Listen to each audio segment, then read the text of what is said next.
Good morning to everyone. আশা করছি সবাই ভালো আছো। নতুন বছর কেমন কাটছে অবশ্যই জানিও কমেন্ট সেকশনে। সকালবেলা ঘুম থেকে উঠে ব্রেকফাস্ট করে ওয়েটটা চেক করে নিলাম। ওয়েটটা কিন্তু অনেকটাই কমেছে।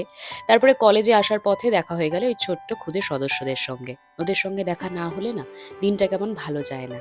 তারপরে আমি বাড়ি চলে আসার আগে ভাবলাম মাসির সঙ্গে একটু দেখা করে নিই। তাই মাসির বাড়িতে এলাম। এখানে মাসি আর আমি দুজনে মিলে বানালাম একটু ম্যাগি। এই ঝুরঝুরে ম্যাগিটা খেতে আমার বেশ ভালো লাগে। তার সঙ্গে ছিল জুস। এই অনেক কথা তো বললাম, কিন্তু জানাই তো হলো না তোমরা কোথা থেকে আমার এই ভ্লগটা দেখছো। অবশ্যই জানিও কমেন্ট সেকশনে। আর ম্যাগিটা খেতে কতটা ভালো হয়েছিল তোমরা তো আমার এক্সপ্রেশন দেখে বুঝতেই পারছো। বাড়িতে এসে পেলাম আরো একটা সারপ্রাইজ। দাদা হঠাৎ করে বললো চল রেডি হো, তোকে নিয়ে একটা জায়গায় যাব। আমি তো বুঝতেই পারিনি কোথায়। আসলে গাজর কা হালুয়া খেতে আমি প্রচন্ড ভালোবাসি, তাই দাদা আমাকে নিয়ে চলে এলো গাজর কা হালুয়া খাওয়াতে। তার সঙ্গে ছিল চা। তোমরা যারা আমার ভ্লগ ফলো করতে তারা তো জানতেই আমি চা কফি কোনোটাই পছন্দ করতাম না, কিন্তু রিসেন্টলি দুটোই আমার খুবই ভালো লাগে। তো যাই হোক, সহেলি পড়তে এসেছিল, ওকে পড়ালাম। দেখাচ্ছ কাল, টাটা।